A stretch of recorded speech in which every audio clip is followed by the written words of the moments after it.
Turkiye Fm meets Syria's new leader, a step toward peace and progress.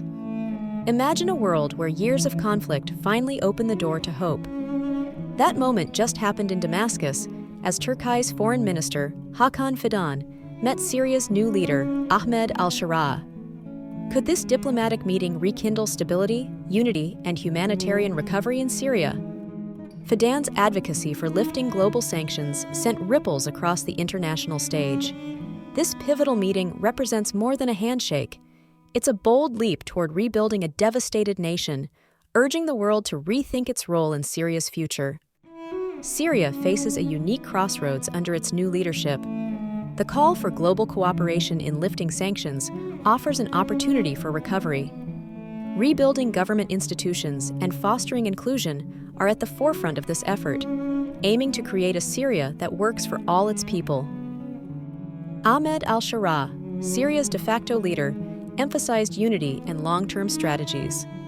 With Turkiye's support, his administration is setting the stage for greater stability and sustainable governance beyond the Assad era. What does a new beginning look like for Syria?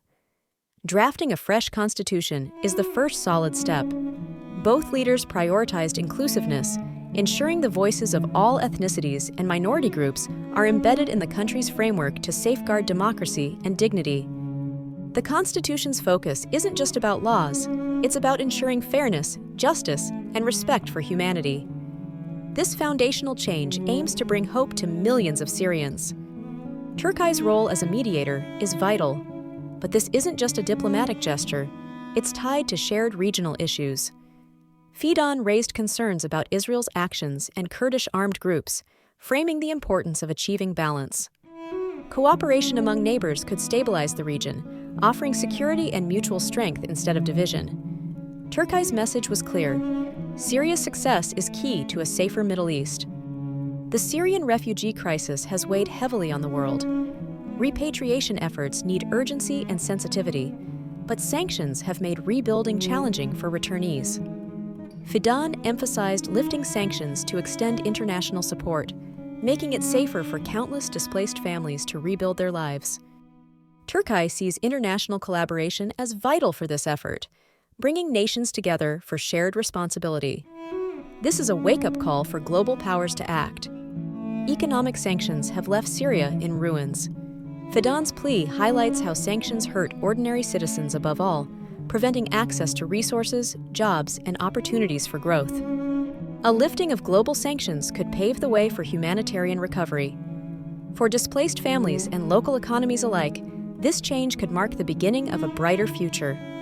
This meeting signals a significant pivot in Turkiye's foreign policy. Once on opposing sides during Syria's civil war, Turkiye now embraces dialogue to stabilize its neighbor. It's not just a move for regional harmony, it's a strategy for ensuring collective growth. This evolution highlights Turkiye's role in transforming its stance for the greater good of both nations. It's diplomacy in action, with tangible benefits on the horizon. Will the global community step up? Fidan's call remains clear. Global sanctions must be lifted to support Syria. Doing so isn't just about repairing infrastructure, it's a lifeline for millions of people waiting to reclaim normalcy. Regional stability depends on collaboration. This moment could lead to partnerships, peaceful resolutions, and an empowered future for the Syrian people and the Middle East. The choices we make today will shape Syria's tomorrow. Join the conversation, advocate for change, and support measures to rebuild lives. Greater peace and stability start here. Let's move forward together, because the future of Syria impacts us all. Share this video and spark a global dialogue on lifting sanctions and rekindling hope.